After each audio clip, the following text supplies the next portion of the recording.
Hey guys, it's Practical Psychology here, and in this video, Daniel from Project Better Self is going to give us 5 amazing tips on how to learn faster. I hope you guys enjoy! Every single one of us is either learning something new at the moment or is planning to do in the future. Whether it's playing an instrument, learning a second language, drawing, or maybe learning how to code. In the past, humans depended on learning new things. They had to learn more effective ways to hunt and learn how to make better tools so they can have a higher chance of survival. We see that learning has always been an integral part of our lives, so it comes natural that we spend some time learning how to learn. Here are 5 tips that you can use to lap your competition and leave your friends wondering how you learn so fast. Number 1. Deconstruct the skill and implement the 80-20 principle. It is a concept developed by Italian economist Vilfredo Pareto, which explains that 80% of your desired outputs will come from only 20% of your inputs. While the exact ratio varies from situation to situation, you'll find that 20% of people in your life will lead to 80% of your happiness, 20% of your customers will drive 80% of your sales, and 20% of your learning methods will lead to 80% of your results. When it comes to learning, it feels like there's so much we don't know, so it's easy to jump around everywhere. This will only lead to wasted time. What you want to do instead is to focus on 1 or 2 things that will drive the needle for what you want to achieve and devote most of your time practicing those things. For example, if you want to learn how to play the guitar, instead of focusing on strumming patterns, notes on the fretboard, hammer-on, pull-off techniques, you should only focus on learning the basic chords and transitions between them, because that will give you 80% of the results, and in 20% of the time, you'll be able to play the songs you wanted. Number 2. Have a laser-like focus and use the Pomodoro technique.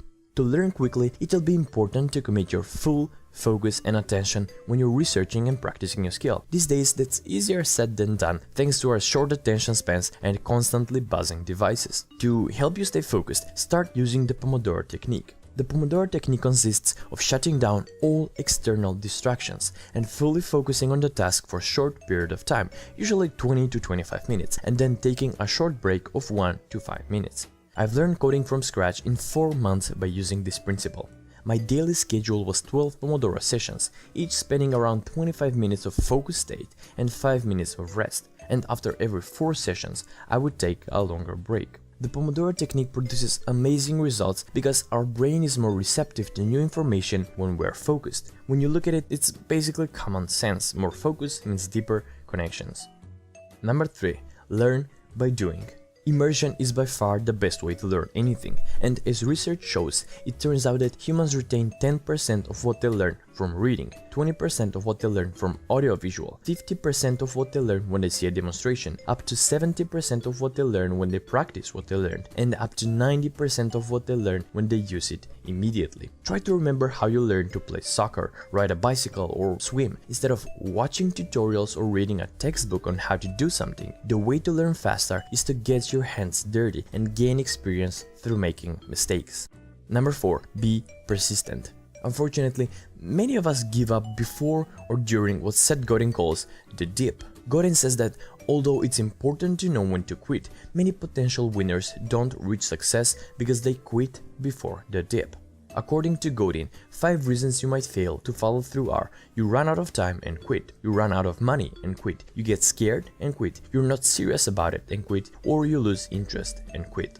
Psychologists have also studied what's known as the transition cycle. When we experience the opportunity to learn something new, we enter what many people call the honeymoon phase. This is where we experience releases of dopamine as we experience new things. In other words, we're hardwired to appreciate and seek out novelty because it makes us feel good. Once the honeymoon phase is over, we experience the dip and our progress begins to plateau or diminish. This is when most of us quit. The reason why this is important is that if you can predict the dip is coming, when you're learning something new, it's easier to fight through it because you know the dip exists and it only lasts temporary. Number 5. Get enough sleep.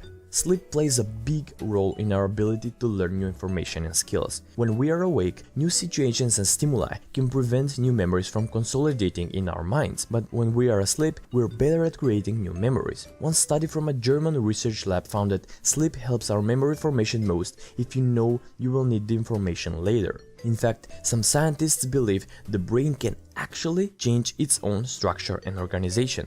This is a theory called the brain plasticity theory, and it suggests those all-important structural and organizational changes in our brain take place when we are asleep. Without adequate sleep, we have a hard time learning something new because our brain doesn't have the opportunity to review and absorb the new information.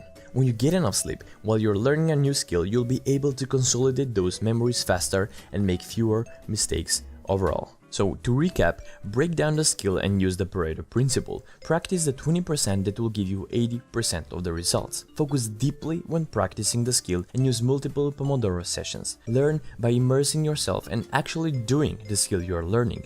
Watching or reading is not enough. Be persistent and follow through the dip, where majority of people will quit.